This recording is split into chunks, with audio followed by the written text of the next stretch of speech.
บายดีทุกคนมื้อนี้ขนอยกาสิมาปลูกผักเนาะผักเขาเอิ้นว่าผักเกษตร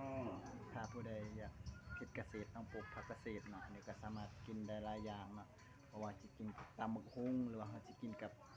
ตำมั่วตำสั่วก็ได้นะมันเป็นอาหารเสริมเป็นผักที่มีคุณภาพเนาะขนอยก็เอามาแต่หลักแปดเนาะพี่น้องเอามาให้ขอนำพี่น้องเนาะเพราะว่ามื้อนี้ขนอยก็ลงหลักแปด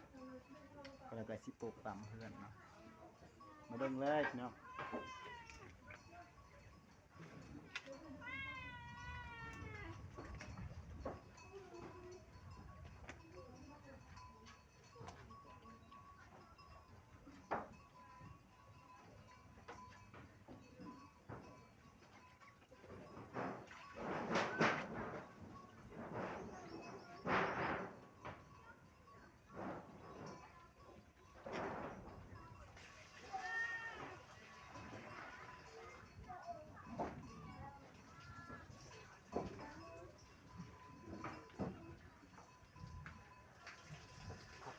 ผักเกษ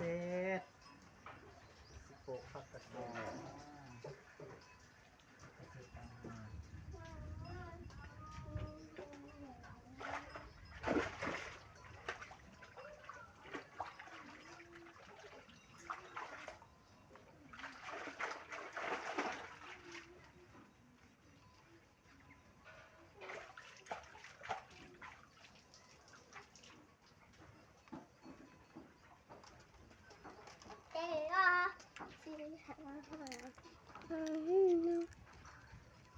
เลยเด้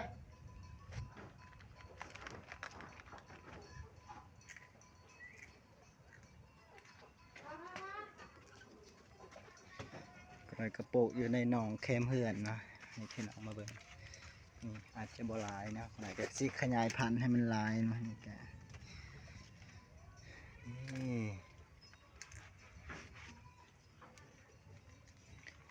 ขนาดมาแต่ละแปดพี่น้องให้แล้วก็เลยคอนำเขาเห็นงามลายได้บนอยู่ละแปดนะขนาดก็เลยอันนี้ก็ต้นมะพริกนะโอเคขอขอบใจเด้ออย่าลืมติดตามกดไลค์กดแชร์ให้คลิปช่อง YouTube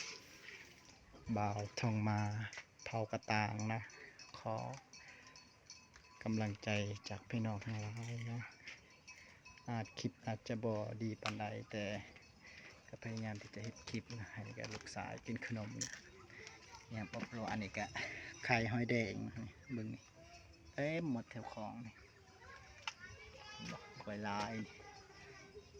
โอเคพอกันเนาะคลิปใหม่อัปเดตใหม่